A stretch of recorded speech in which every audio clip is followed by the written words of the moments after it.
إن الله لا يغفر أن يشرك به ويغفر ما دون ذلك لمن يشاء ومن يشرك بالله فقد ضل ضلالا بعيدا إن يدعون من دونه إلا إناثا وإن يدعون إلا شيطانا مريدا لعنه الله وقال لأتخذن من عبادك نصيبا مفروضا ولأضلنهم ولأمنينهم ولآمرنهم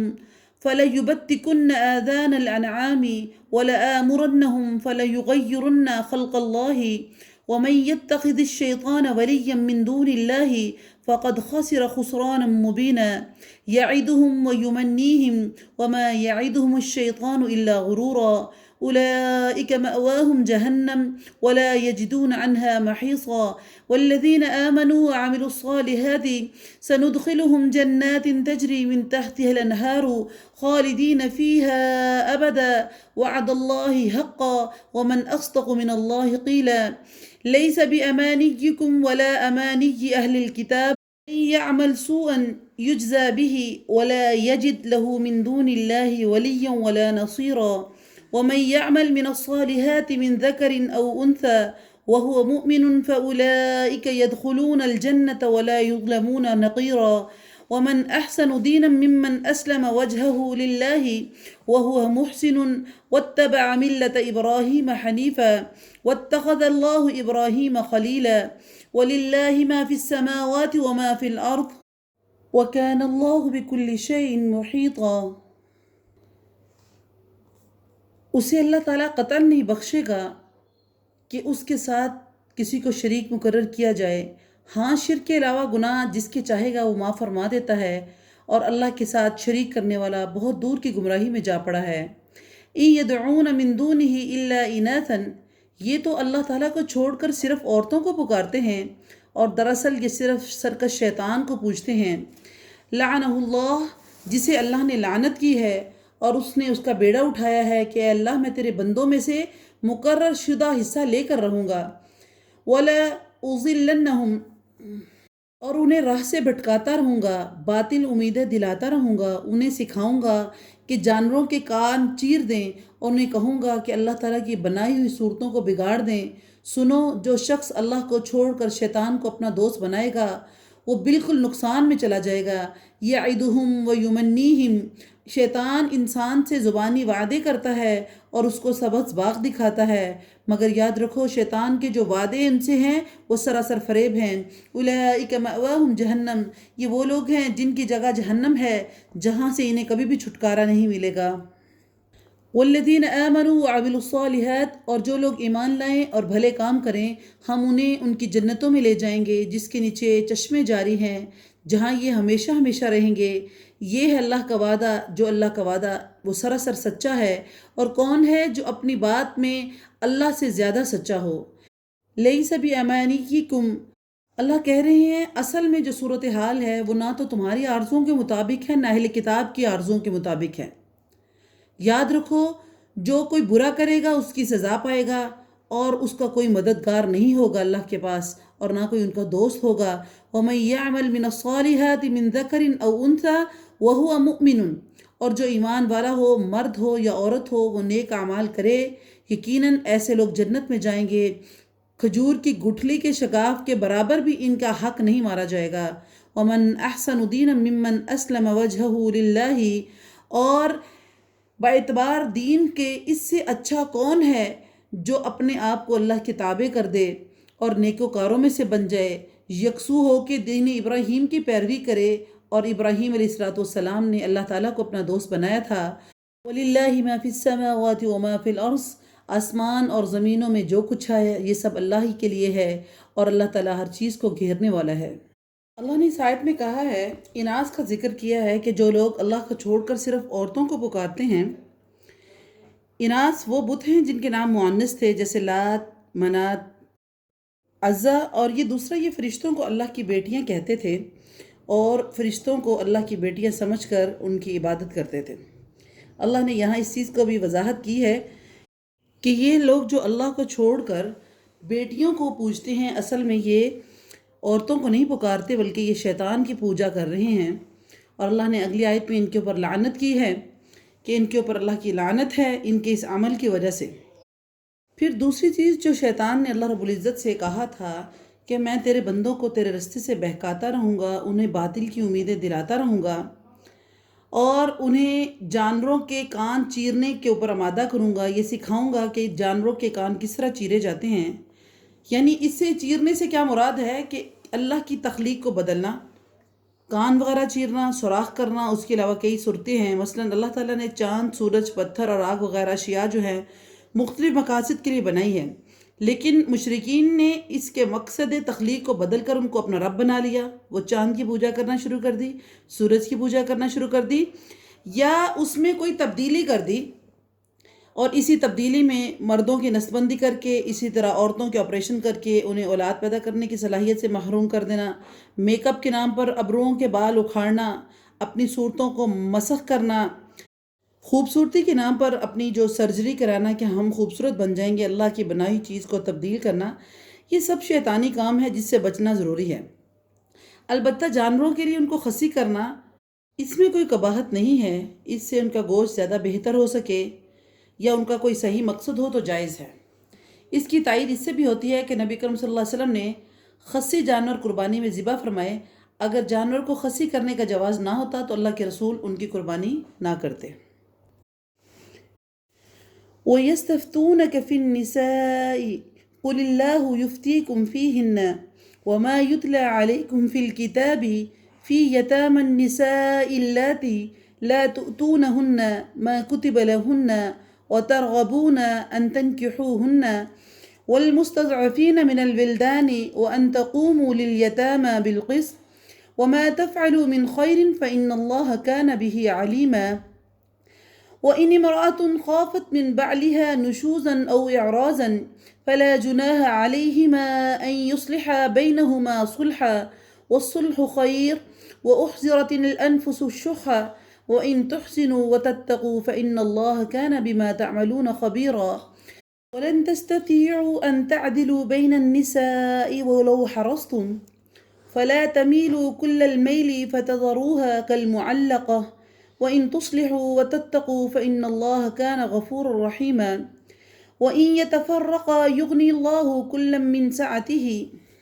وَكَانَ اللَّهُ وَاسِعًا حَكِيمًا وَلِلَّهِ مَا فِي السَّمَاوَاتِ وَمَا فِي الْأَرْضِ وَلَقَدْ وَصَّيْنَا الَّذِينَ أُوتُوا الْكِتَابَ مِن قَبْلِكُمْ وَإِيَّاكُمْ أَنِ اتَّقُوا اللَّهَ وَإِن تَكْفُرُوا فَإِنَّ لِلَّهِ مَا فِي السَّمَاوَاتِ وَمَا فِي الْأَرْضِ وَكَانَ اللَّهُ غَنِيًّا حَمِيدًا وَلِلَّهِ مَا فِي السَّمَاوَاتِ وَمَا فِي الْأَرْضِ وَكَفَى بِاللَّهِ وَكِيلًا إِن يَشَأْ يُذْهِبْكُمْ أَيُّهَا النَّاسُ وَيَأْتِي بِآخَرِينَ وَكَانَ اللَّهُ عَلَى ذَلِكَ قَدِيرًا مَنْ كَانَ يُرِيدُ ثَوَابَ الدُّنْيَا فَعِندَ اللَّهِ ثَوَابُ الدُّنْيَا وَالْآخِرَةِ وَكَانَ اللَّهُ سَمِيعًا بَصِيرًا۔ آپ سے عورتوں کے بارے میں حکم دریافت کرتے ہیں، آپ کہہ دیجئے کہ خود اللہ ان کے بارے میں حکم دے رہا ہے، اور قرآن کی وہ آیتیں جو تم پر ان یتیم لڑکیوں کے بارے میں پڑھی جاتی ہیں جنہیں ان کا مقرر حق تم نہیں دیتے اور انہیں اپنے نکاح میں لانے کی رغبت رکھتے ہو، اور کمزور بچوں کے بارے میں، اور اس بارے میں کہ یتیموں کی کارگزاری انصاف کے ساتھ کرو، تم جو نیک کام کرو گے بے شک اللہ تعالیٰ اسے پوری طرح جاننے والا ہے۔ وَإِنِ امْرَأَةٌ خَافَتْ مِنْ بَعْلِهَا اگر کسی عورت کو اپنے شوہر کی بد دماغی اور بے پرواہی کا خوف ہو تو دونوں آپس میں جو صلح کر لیں اس میں کسی پر کوئی گناہ نہیں ہے۔ صلح بہت بہتر چیز ہے، طمع ہر نفس میں شامل کر دی گئی ہے۔ اگر تم اچھا سلوک کرو اور پرہیزگاری کرو تو تم جو کر رہے ہو اس پر اللہ تعالیٰ پوری طرح خبردار ہے۔ وَلَن تَسْتَطِيعُوا أَن تَعْدِلُوا بَيْنَ النِّسَاءِ اور تم سے یہ کبھی نہیں ہو سکے گا کہ اپنی تمام تر بیویوں میں ہر طرح سے عدل کرو، گو کہ تم اس کی کتنی ہی خواہش اور کوشش کر لو، اس لیے بالکل ایک طرف مائل ہو کر اور دوسری کو ادھر لٹکتی ہوئی نہ چھوڑو۔ اگر تم اصلاح کرو اور تقوی اختیار کرو تو بے شک اللہ تعالیٰ بڑی مغفرت والا اور رحمت والا ہے۔ وَإِن يَتَفَرَّقَا يُغْنِ اللَّهُ اور اگر میاں بیوی جدا ہو جائیں تو اللہ تعالیٰ اپنی وسعت سے ہر ایک کو بے نیاز کر دے گا، اللہ تعالیٰ وسعت والا ہے اور حکمت والا ہے۔ وَلِلَّهِ مَا فِي السَّمَاوَاتِ وَمَا فِي الْأَرْضِ زمین اور آسمانوں کی ہر چیز اللہ ہی کی ملکیت میں ہے، اور واقعی ہم نے ان لوگوں کو جو تم سے پہلے کتاب دیے گئے تھے اور تم کو بھی یہی حکم دیا تھا کہ اللہ تعالیٰ سے ڈرتے رہو، اگر تم کفر کرو گے تو یاد رکھو اللہ تعالیٰ کے لیے جو کچھ آسمانوں میں ہے اور جو کچھ زمینوں میں ہے یہ سب اللہ تعالیٰ کے لیے ہے، اور اللہ تعالیٰ بہت بے نیاز ہے اور تعریف کیا گیا ہے۔ وَلِلَّهِ مَا فِي السَّمَاوَاتِ وَمَا فِي الْأَرْضِ، اللہ ہی کے اختیار میں ہے زمین اور آسمان کی بادشاہی، سب چیزیں اسی کی ہیں، اور اللہ تعالیٰ کارساز ہے اور کافی ہے۔ اِن یشاء یذھبکم، اگر اسے منظور ہوا تو اے لوگو وہ تم سے سب کو لے جائے گا اور تمہاری جگہ دوسروں کو لے آئے گا، اور اللہ تعالیٰ پوری قدرت رکھنے والا ہے۔ من کان یرید ثواب الدنیا، جو شخص دنیا کا ثواب چاہتا ہے تو یاد رکھو اللہ تعالیٰ کے پاس تو دنیا اور آخرت کا دونوں کا ثواب ہے، اور اللہ تعالیٰ بہت سننے والا اور خوب دیکھنے والا ہے۔ عورتوں کے بارے میں جو سوال ہوتے رہتے تھے یہاں ان کے جوابات دیے جا رہے ہیں، یعنی اللہ رب العزت ان کے بارے میں وضاحت فرما رہے ہیں، اور کتاب اللہ اس کے بارے میں وضاحت کرتی ہے کہ یتیموں کے بارے میں، جیسے کہ بہت دفعہ ہم پیچھے پڑھ چکے ہیں کہ یتیموں کے بارے میں اللہ رب العزت نے بہت تاکید فرمائی ہے، لیکن سورۃ نساء میں یتیم عورتوں اور یتیم بچیوں کے بارے میں اللہ رب العزت نے خاص طور پر ذکر کیا ہے اور ان کے ساتھ بے انصافی سے روکا ہے کہ لوگ یتیم لڑکی سے اس کے حسن و جمال کی وجہ سے شادی تو کر لیتے ہیں، لیکن اس کا مہر ویسا نہیں دیتے جیسے ایک والدین والی بچی ہے اس کو مہر دیا جاتا ہے یا اس کی اہمیت دی جاتی ہے۔ اللہ رب العزت اس کے بارے میں انصاف کی تاکید کر رہے ہیں۔ دوسری صورت میں یہاں پر بیان کی گئی ہے کہ بعض اوقات یتیم لڑکی بدصورت ہوتی تو اس کے ولی اس کے ساتھ وراثت میں دوسرے لوگ شریک ہوتے تو یہ پسند نہیں کرتے کہ خود اس سے نکاح کر لیں، تو اس وجہ سے اس کا کسی دوسری جگہ نکاح بھی نہ کرتے تاکہ کوئی اور شخص ان کی جائیداد میں شریک نہ بن جائے۔ اللہ تعالیٰ نے پہلی صورت کی طرح ظلم اور دوسری صورت کی طرح ظلم سے بھی منع فرمایا ہے، یعنی کتاب اللہ کا بھی حکم یہ ہے کہ یتیموں کے ساتھ انصاف والا معاملہ کرو، یتیم بچی صاحب جمال ہو تب بھی، بدصورت ہو تب بھی، دونوں صورتوں میں ان کے ساتھ انصاف کرو۔ اللہ رب العزت فرما رہے ہیں کہ خاوند اگر کسی وجہ سے اپنی بیوی کو ناپسند کرے اور اس سے دور رہنا چاہتا ہو یا اس سے منہ پھیر لے، یا اس کی ایک سے زیادہ دو بیویاں ہوں تو وہ دوسری بیوی کی طرف زیادہ توجہ رکھتا ہو اور دوسری بیوی کو لٹکتا ہوا چھوڑ دے، یہ بھی گناہ ہے۔ رسول اللہ صلی اللہ علیہ وسلم کے زمانے میں اور اللہ کے رسول صلی اللہ علیہ وسلم کے خود ازواج مطہرات سیدہ سودا رضی اللہ تعالیٰ عنہ کے بارے میں یہ روایت ہے کہ ام المومنین سیدہ سودا رضی اللہ تعالیٰ عنہ نے بڑھاپے میں اپنی باری حضرت عائشہ کے لیے ہبہ کر دی تھی، جسے نبی کرم صلی اللہ علیہ وسلم نے قبول فرمایا تھا۔ تیسری صورت یہ ہے کہ ایک شخص کی ایک سے زیادہ بیویاں ہوں تو دلی تعلق اور محبت میں وہ سب کے ساتھ برابر نہیں ہو سکتا، کیونکہ محبت جو ہے وہ دلی طور پر ایک کام ہے جس پر کسی کا اختیار نہیں ہے۔ خود نبی اکرم صلی اللہ علیہ وسلم بھی اپنی بیویوں میں سے سب سے زیادہ محبت سیدہ عائشہ رضی اللہ تعالیٰ عنہ سے کرتے تھے۔ اب یہ نہیں کہ ان میں کوئی مساوات نہیں تھی، ان کے کوئی حقوق سلب کیے جاتے تھے، ایسا نہیں تھا، لیکن وہ جو دلی محبت ہے اس کے اوپر انسان کا کنٹرول نہیں ہوتا۔ ہاں، اگر کوئی انسان کسی عورت کے ساتھ رہتا ہو اور اس کے ساتھ دلی محبت بھی نہ رکھتا ہو اور اس کے اخراجات، اس کا نان نفقہ، اس کے ساتھ مساوات کا حقوق نہ کرتا ہو، اس کے ساتھ جو معاملات ہیں دوسرے ازدواجی معاملات وہ نہ کرتا ہو، تو ایسی صورت میں وہ شخص اللہ کے ہاں اس کی پکڑ ہوگی، اللہ اس سے کل سوال کرے گا کہ اس نے کیوں کیا، کیونکہ رسول اللہ صلی اللہ علیہ وسلم کی حدیث ہے کہ ایسا شخص جس کی دو بیویاں ہوں اور ان میں وہ انصاف نہیں کر سکا، کل قیامت والے دن اللہ رب العزت کے پاس آئے گا تو اس کے ایک سائڈ سکڑی ہوئی ہوگی، ایک سائڈ کی طرف گوشت نہیں ہوگا، اور پتہ چل جائے گا کہ یہ آدمی دو بیویوں والا ہے اور اس نے انصاف نہیں کیا، آج اللہ کے دربار میں اس طرح حاضر ہو رہا ہے۔ یعنی ہم بیوی کو معلق نہیں چھوڑ سکتے، اگر ہم نہیں رکھنا چاہتے تو ان کو طلاق دے دیں، اگر رکھنا چاہتے ہیں تو مساوات کریں۔ یہ انتہائی ظلم ہے کہ نہ اس کے زوجیت کے حقوق ادا کریں، اس کو لٹکا کر چھوڑ دیں، اس کو طلاق بھی نہ کریں، جس سے رسول اللہ صلی اللہ علیہ وسلم نے منع فرمایا ہے۔ فرمایا جس شخص کی دو بیویاں ہیں اور وہ ایک کی طرف مائل ہو جاتا ہے تو قیامت کے دن وہ اللہ کے پاس آئے گا اور اس کے جسم کا ایک حصہ ساقط ہوگا۔ چوتھی صورت ہے کہ کوشش کے باوجود اگر نباہ نہ ہو تو پھر طلاق کے ذریعے علیحدگی اختیار کر لی جائے۔ ممکن ہے علیحدگی کے بعد مرد کو مطلوبہ صفات والی عورت اور عورت کو مطلوبہ صفات والا مرد مل جائے۔ اسلام میں طلاق کو اگرچہ سخت ناپسند کیا گیا ہے، لیکن حدیث میں آتا ہے ابغض الحلال الی اللہ الطلاق، طلاق حلال تو ہے لیکن ایسا حلال جو اللہ کو سخت ناپسند ہے، اس کے باوجود اللہ نے اس کی اجازت دی ہے۔ اس لیے بعض دفعہ حالات ایسے ہو جاتے ہیں کہ ان کو چھوڑے بغیر چارہ نہیں ہوتا، تو فریقین کی بہتری ہی بھی اسی میں ہی ہوتی ہے کہ وہ علیحدگی کر لیں۔ یا ایہا الذین آمنوا کونوا قوامین بالقسط شہداء للہ ولو علی انفسکم او الوالدین والاقربین وإن يكن غنيا أو فقيرا فالله أولى بهما فلا تتبعوا الهوى أن تعدلوا وإن تلعوا أو تعرضوا فإن الله كان بما تعملون خبيرا يا أيها الذين آمنوا بالله ورسوله والكتاب الذي نزل على رسوله والكتاب الذي أنزل من قبل ومن يكفر بالله وملائكته وكتبه ورسله واليوم الآخر فقد ضل ضلالا بعيدا إن الذين آمنوا ثم كفروا ثم آمنوا ثم كفروا ثم ازدادوا كفرا لم يكن الله ليغفر لهم ولا يهديهم سبيلا بشر المنافقين بأن لهم عذابا أليما الذين يتخذون الكافرين أولياء من دون المؤمنين أيبتغون عندهم العزة فإن العزة لله جميعا وقد نزل عليكم في الكتاب أن إذا سمعتم آيات الله يكفر بها ويستهزأ بها فلا تقعدوا معهم حتى يخوضوا في حديث غيره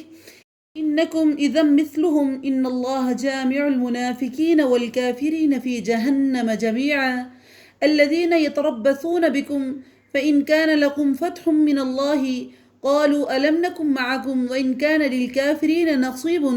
قالوا ألم نستحوذ عليكم ونمنعكم من المؤمنين فالله يحكم بينكم يوم القيامة ولن يجعل الله للكافرين على المؤمنين سبيلا۔ اے ایمان والو، عدل و انصاف پر مضبوطی سے جم جانے والے اور خوشنودی مولا کے لیے سچی گواہی دینے والے بن جاؤ، گو وہ خود تمہارے اپنے خلاف ہو یا اپنے ماں باپ کے خلاف ہو یا عزیز و رشتہ داروں کے خلاف ہو۔ وہ شخص اگر امیر ہو تو اور فقیر ہو تو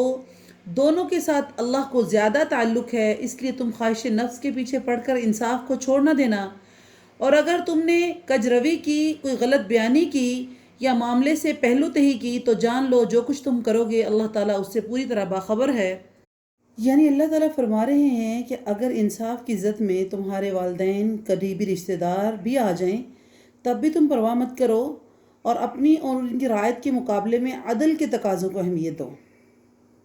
یا ایہا الذین آمنوا باللہ ورسولہ، اے ایمان والو، اللہ تعالیٰ پر اور اس کے رسول پر ایمان لاؤ، اور اس کتاب پر جو اس نے اپنے رسول محمد رسول اللہ صلی اللہ علیہ وسلم پر اتاری ہے، اور ان کتابوں پر جو اس سے پہلے اس نے نازل فرمائی ہیں ایمان لے کر آؤ۔ جو شخص اللہ تعالیٰ سے اور اس کے فرشتوں سے اور اس کی کتابوں سے اور اس کے رسولوں سے اور قیامت کے دن سے کفر کرے گا تو وہ بہت دور کی گمراہی میں جا پڑے گا۔ ان الذین آمنوا ثم کفروا، جن لوگوں نے ایمان قبول کر کے پھر کفر کیا، پھر ایمان لا کر پھر کفر کیا اور پھر اپنے کفر میں بڑھ گئے، اللہ یقیناً انہیں نہ بخشے گا اور نہ ہی انہیں سیدھے رستہ دکھائے گا۔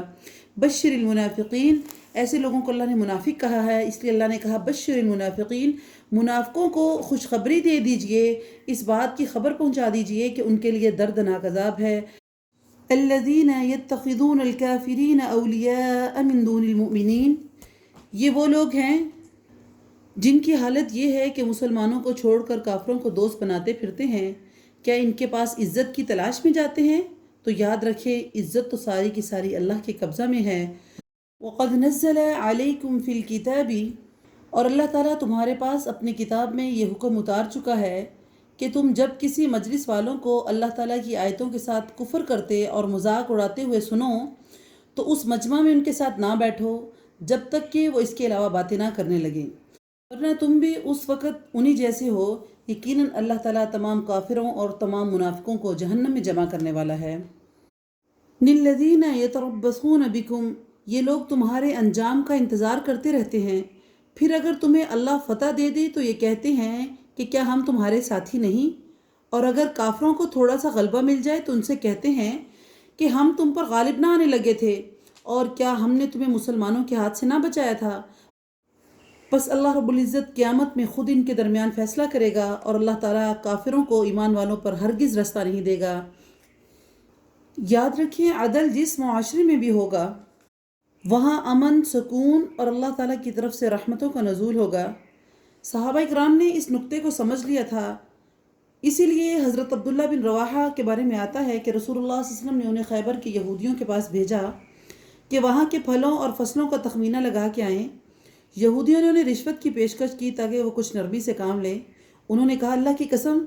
میں اس کی طرف سے نمائندہ بن کے آیا ہوں جو دنیا میں مجھے سب سے زیادہ محبوب ہے، اور تم میرے نزدیک سب سے زیادہ ناپسندیدہ ہو، لیکن اپنے محبوب کی محبت اور تمہاری دشمنی مجھے اس بات پر آمادہ نہیں کر سکتی کہ میں تمہارے معاملے میں انصاف نہ کروں۔ یہ سن کر انہوں نے کہا، اسی وجہ سے آسمان اور زمین کا یہ نظام قائم ہے۔ اگلی آیت میں اللہ رب العزت کہہ رہے ہیں کہ جن لوگوں نے ایمان قبول کیا اور پھر کفر کیا، پھر ایمان قبول کیا، پھر کفر کیا، پھر وہ اپنے ایمان میں بڑھ گئے، یہ یہود کے بارے میں ہے کہ حضرت موسیٰ پر ایمان لائے لیکن پھر حضرت عزیر علیہ السلام کا انکار کیا، پھر عزیر علیہ السلام پر ایمان لائے، پھر حضرت عیسیٰ کا انکار کیا، اور پھر کفر میں بڑھتے چلے گئے حتیٰ کہ محمد رسول اللہ صلی اللہ علیہ وسلم کی نبوت کا بھی انکار کیا۔ اور یہ کیا تھے؟ منافقین تھے۔ یہ بار بار اپنے مسلمان ہونے کا ڈھونگ رچاتے تھے، اور بالآخر یہ اپنے کفر اور ضلالت میں اتنے بڑھ گئے کہ ان کی ہدایت کی امید ہی ختم ہو گئی۔ دوسری جگہ اللہ رب العزت اس آیت میں ان مسلمانوں کے ذکر کر رہے ہیں جو مسلمانوں کو چھوڑ کر کافروں کو دوست بناتے ہیں۔ تو اللہ تعالیٰ یہاں پر واضح کر رہے ہیں کہ کافروں کے ساتھ محبت سے انہیں کوئی عزت نہیں ملے گی، کیونکہ عزت کا اختیار اللہ رب العزت کے پاس ہے۔ وہ جسے چاہتا ہے عزت دیتا ہے، جسے چاہتا ہے رسوا کرتا ہے۔ تو اس لیے کافروں کے ساتھ دوستی میں تمہارے لیے کوئی عزت نہیں ہے۔ ان المنافقین یخادعون اللہ وهو خادعهم وإذا قاموا إلى الصلاة قاموا كسالى يراءون الناس ولا يذكرون الله إلا قليلا مذبذبين بين ذلك لا إلى هؤلاء ولا إلى هؤلاء ومن يضلل الله فلن تجد له سبيلا يا أيها الذين آمنوا لا تتخذوا الكافرين أولياء من دون المؤمنين أتريدون أن تجعلوا لله عليكم سلطانا مبينا إن المنافقين في الدرك الأسفل من النار ولن تجد لهم نصيرا إلا الذين تابوا وأصلحوا واعتصموا بالله وأخلصوا دينهم لله فأولئك مع المؤمنين وسوف يؤتي الله المؤمنين أجرا عظيما ما يفعل الله بعذابكم إن شكرتم وآمنتم وكان الله شاكرا عليما۔ بے شک منافق اللہ سے چال بازیاں کر رہے ہیں اور وہ انہیں اس چال بازی کا بدلہ دینے والا ہے،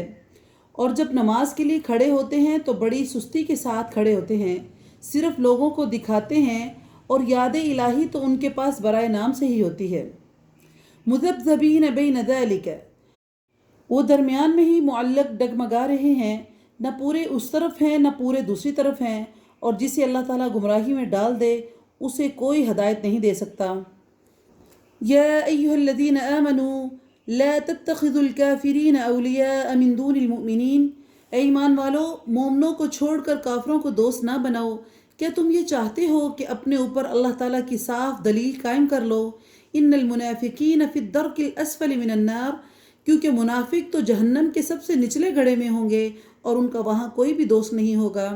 الا الذین تابوا واصلحوا، ہاں جو توبہ کر لیں اور اصلاح کر لیں اور اللہ تعالیٰ پر مکمل یقین کریں اور خالص اللہ ہی کے لیے دینداری کریں، تو یہ لوگ مومنوں کے ساتھ ہیں اور اللہ تعالیٰ مومنوں کو بہت بڑا اجر دے گا۔ ما يفعل اللہ بعذابکم ان شکرتم وآمنتم، اللہ تعالیٰ تمہیں عذاب دے کر کیا کرے گا اگر تم شکر گزاری کرتے ہو اور ایماندار رہتے ہو۔ اللہ تعالیٰ بہت قدر کرنے والا اور پورا علم رکھنے والا ہے۔ یہاں اللہ رب العزت منافقین کی اس بات کا ذکر کر رہے ہیں کہ پہلے تو یہ نماز کے لیے کھڑے ہی نہیں ہوتے، اگر کھڑے ہوتے ہیں تو بہت سستی کے ساتھ کھڑے ہوتے ہیں، یعنی ان کے دلوں میں خشیت الہی نہیں ہوتی۔ اسی وجہ سے منافق کے اوپر عشاء اور فجر کی نماز جو ہے بطور خاص بہت بھاری ہوتی ہے، اور نماز بھی جب یہ پڑھتے ہیں تو صرف ریاکاری اور دکھلاوے کے لیے پڑھتے ہیں تاکہ مسلمانوں کو فریب دے سکیں۔ اللہ کے نام کا ذکر بھی برائے نام کرتے ہیں، نماز پڑھتے ہیں تو بالکل مختصر پڑھتے ہیں۔ حدیث میں نبی کرم صلی اللہ علیہ وسلم نے فرمایا، منافق کی نماز ہے، یہ منافق کی نماز ہے، یہ منافق کی نماز ہے، کہ بیٹھا ہوا سورج کا انتظار کرتا رہتا ہے یہاں تک کہ جب سورج شیطان کے دو سینگوں کے درمیان یعنی غروب کے قریب ہو جاتا ہے تو اٹھتا ہے اور 4 ٹھونگے مار لیتا ہے۔ اگلی آیت میں اللہ رب العزت ان کے بارے میں کہہ رہے ہیں کہ مذبذبین، یہ معلق ہیں، کبھی کافروں کے پاس جاتے ہیں تو ان کے ساتھ کہتے ہیں ہم تمہارے ساتھ ہیں، اگر مومنوں کے پاس آتے ہیں تو ان کو کہتے ہیں ہم تمہارے ساتھ ہیں، ظاہراً اور وہ باطن نہ مسلمانوں کے ساتھ ہیں نہ کافروں کے ساتھ ہے، ظاہر ان کا مسلمانوں کے ساتھ ہے اور باطن کافروں کے ساتھ ہے۔ اور بعض منافق تو کفر ایمان کے درمیان متذبذب ہے، متحیر ہیں۔ نبی کریم صلی اللہ علیہ وسلم کے فرمان ہے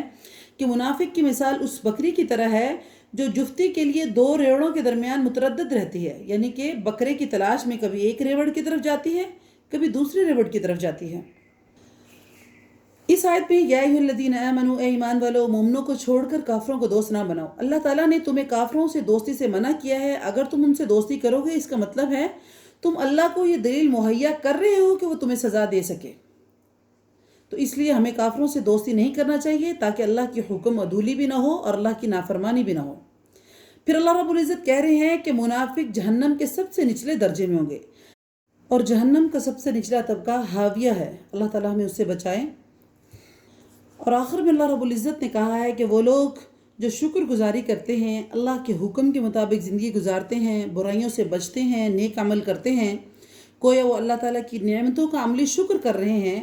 اور ایمان سے مراد اللہ کی توحید پر ایمان رکھتے ہیں، ربوبیت پر ایمان رکھتے ہیں، نبی آخر الزمان محمد رسول اللہ صلی اللہ علیہ وسلم کی رسالت پر ایمان ہے، تو یہ کون ہیں؟ مومن لوگ ہیں۔ اور اگر یہ توبہ کر لیتے ہیں، اپنی اصلاح کر لیتے ہیں، اللہ کی رسی کو مضبوطی سے تھام لیتے ہیں تو اللہ ان کو بہت بڑا اجر دے گا۔ یعنی جو یہ سارے کام کرے گا اس کا مطلب وہ اللہ کا شکر ادا کر رہا ہے۔ تو اللہ تعالیٰ کا فرمان ہے جو اس کا شکر کرے گا وہ اس کی قدر کرے گا، جو دل سے ایمان لائے گا اللہ اس کو جان لے گا اور پھر اس کے مطابق اللہ اس کو بہترین اجر سے نوازے گا۔ اللہ تعالیٰ سے دعا ہے کہ اللہ تعالیٰ اس قرآن کو ہمارے لیے ذریعہ نجات بنا دے، کیونکہ رمضان اور قرآن کا تعلق بہت اسٹرانگ ہے۔